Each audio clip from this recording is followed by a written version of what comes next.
जो कर रहे हैं वो उन्हीं की शक्ति से कर रहे हैं, करवा भी रहे हैं, उस ताकत सामर्थ्य भी वही दे रहे हैं। कभी अच्छे विचार या अच्छी क्रिया में अपने को भूल कर भी करता मत मानना, तो बुरी क्रिया कभी होगी ही नहीं। बात पकड़ो, यदि अच्छी क्रियाओं के कर्ता आप बनोगे तो बुरी क्रियाओं से बच नहीं सकते। अगर अच्छी क्रियाओं को देख रहे हो कि प्रभु करा रहे, तो बुरी क्रियाओं का संकल्प ही नहीं उदय होगा। अहम गलित हो गया तो अहम में ही तो सारे विकार रहते हैं। हर समय प्रभु के सामने कृतज्ञ रहो, कितनी कृपा, क्या हमसे लेना है आपको, आप तो पूर्ण काम हो, हमें इतना दुलार कर रहे हो बलिहारी प्रभु। वो बार बार मन उनके चरणों में लौटता रहता है। प्रभु का विधान सर्वज्ञता से पास हुआ है। वो खूब आगे की पीछे की मध्य की सब बात सोच करके उन्होंने आपके लिए विधान किया है। पहले से उन्होंने आपका उस समय मंगल विधान सुनिश्चित कर दिया है। कैसी भी परिस्थिति हो, कभी ऊबना मत, घबराना मत, अधीर मत होना और अपने भगवत विश्वास में कमी मत आने देना। कैसी भी परिस्थिति हो, यह जरूरी है। ऊबना मत, बहुत हो गया कष्ट सहते सहते, कितना सहूं नहीं।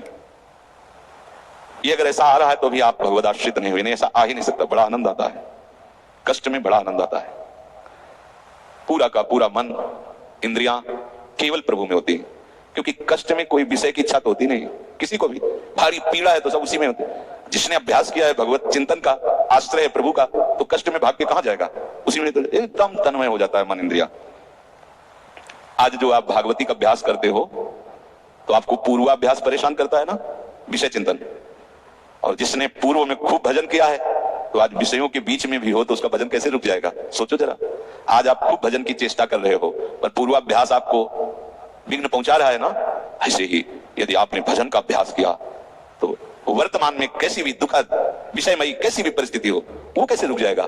जब असत अभ्यास सत अभ्यास के बीच में प्रकट हो रहा है तो सत अभ्यास असत की सत्ता कैसे रहने देगा।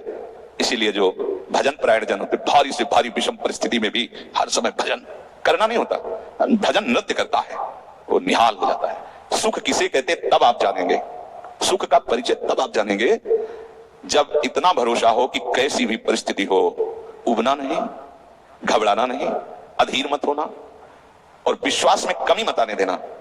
यार कब तक भोगूं, कब तक। ऐसे लोग हैं उद्दंडता करते हैं, पाप करते हैं, उनको बुखार भी नहीं होता। भजन में लगे लोगों को देखो कितना कष्ट, ये क्या है प्रभु, कम से कम उनका शरीर स्वस्थ रखो तो आपका यश गा रहे भजन। उनका विधान सर्वज्ञता से भरा हुआ है। तुम अल्पज्ञ हो, तुम वर्तमान की बात सोच रहे हो, वो तीनों कालों को देखकर निर्णय करके परिस्थिति दिया, इसलिए मस्त रहो उनके भरोसे पर। कभी कई बार चर्चा की है प्रताप राय जी की, बचपन से भजन पुराण पे। ईश्वर संपन्न घर था, भाई बहन सब खूब। कुछ दिनों बाद माता पिता पधार गए, पूरा अधिकार।